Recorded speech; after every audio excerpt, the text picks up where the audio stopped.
The Mark of the Crown. So here, basically it's continuing with kind of the whole plot and premise of the hidden past. And it's just pulling that theme through. And like you had said, we're on Gala. And this one's, it's a lot of politics. Yes. This one. So if you're into prequel politics, this is a good one. I will say the cover is deceiving. I don't really understand when we got to the end of the book, I was like, why is that the cover? It's a cool cover. I didn't know what I couldn't articulate exactly what I was expecting, but anyway, that's maybe my one gripe where I was like, what's with the cover? But so essentially here you have this Queen Vita. She's like the monarch, right? She's like the queen of Gala. Prince Beju is the heir of Gala. And then you have but Prince Beju, so essentially what's happening is Queen Vita is going to introduce I almost said demonic elections. Yikes. Going to introduce democratic elections on Gala. And Prince Beju is totally resenting that. And so Qui-Gon and Obi-Wan, I don't know exactly why. It did confuse me a little bit, but Qui-Gon and Obi-Wan were kind of sent to like monitor and protect the process. Yeah, to make sure it was like peaceful. And I guess that just plays into why are the Jedi doing this? That's kind of that prequel era critique of the Jedi. Like they are overextended as the peace police of the Republic. I do think the Queen did invite them, so they weren't necessarily sent. I believe they were requested. Yeah, but I guess still, it's like why? I don't know. So I guess what I'm saying is they didn't force themselves. True, that is true. The Jedi, it's just interesting how the Jedi are always involved in these things where it's like, do they need to necessarily be involved?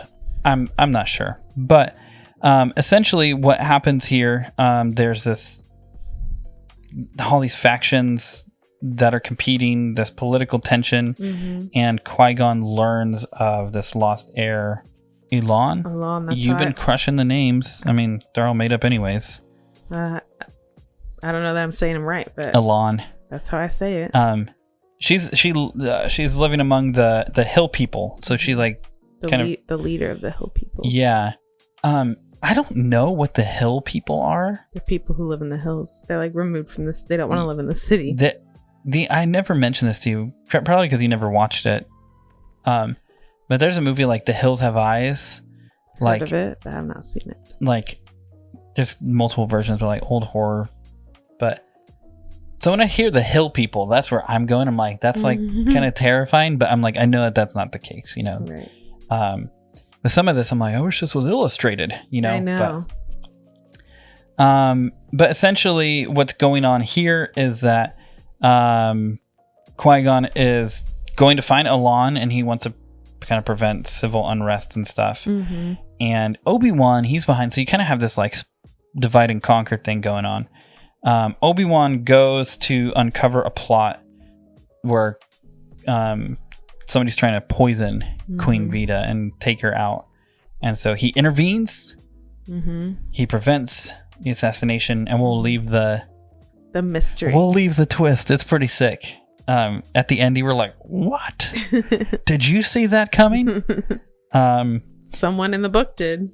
Yeah, but this conspiracy is exposed and the transition of power is all good, right? But why don't you talk to us about... but also I think it's important that Offworld is mentioned again.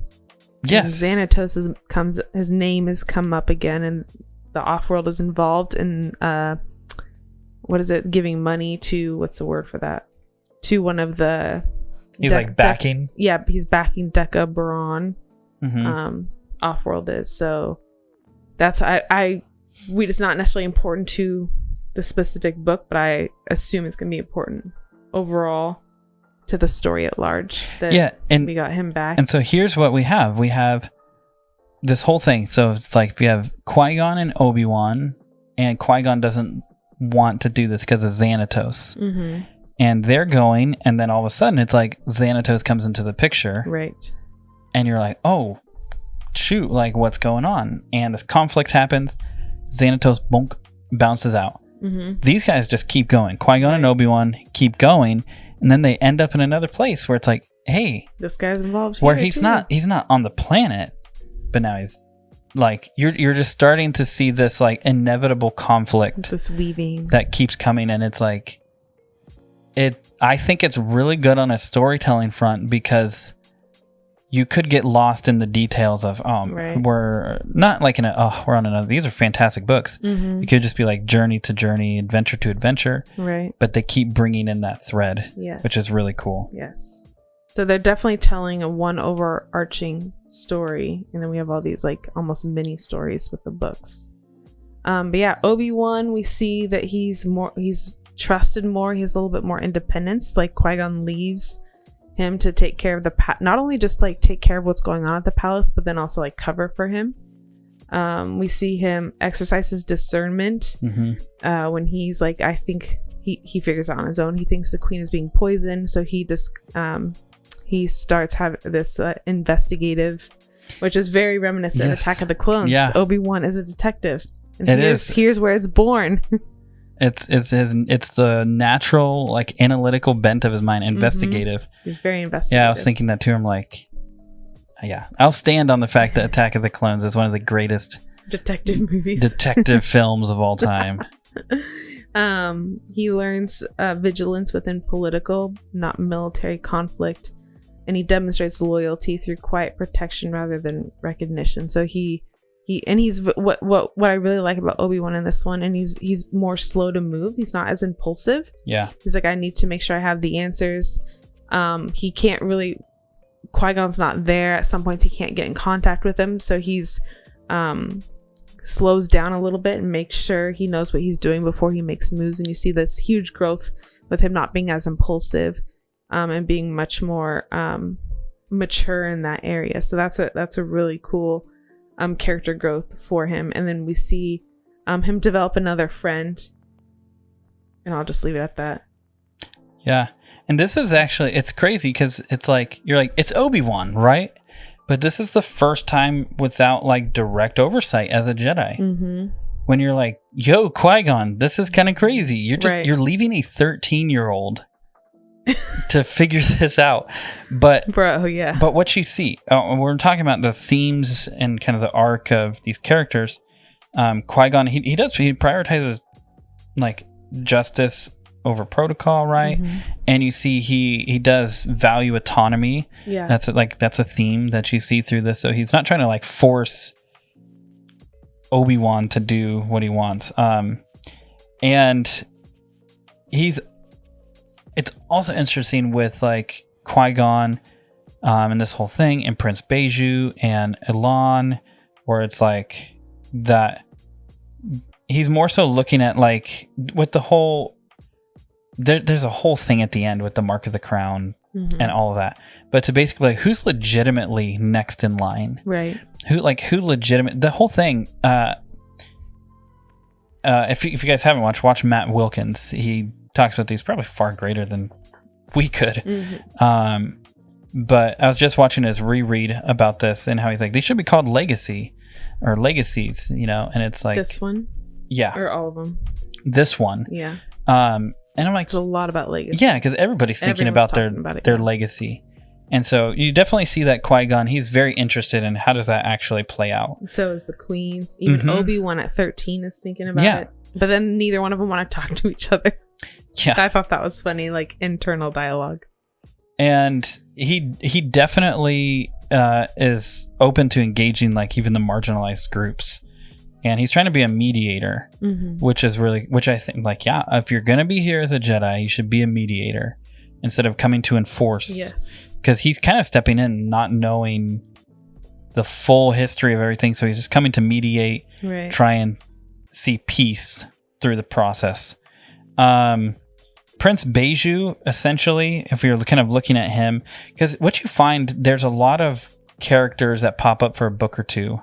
and then kind of dip out. And you can learn from these characters. He feels very entitled to rule by his birthright. Yes. Basically, he thinks that any kind of reform is a personal loss to him. He really fears any diminished power. And he's really sharply contrasted with Jedi ideals. Like his identity is in his title. Yeah, he just doesn't want to become irrelevant, basically. So this is, I think this book is very interesting. It wasn't my favorite so far out of 1 through 4, right? It wasn't probably my least favorite of the first 4, but it's great. It's not saying that it's bad. Right. But I think this is where it's showing, hey, Jedi aren't just like cool laser swords in combat. Right. Where it's like, hey, there's actually like a civic element to this, which is cool. And Obi-Wan is developing as opposed to just kind of being somebody who's there. Right. It's cool if you like if you like episodic arcs, whether it's in book form or if you like the Clone Wars.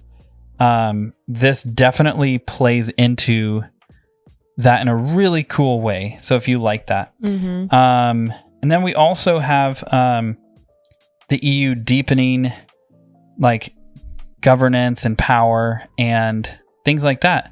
I think that's really cool.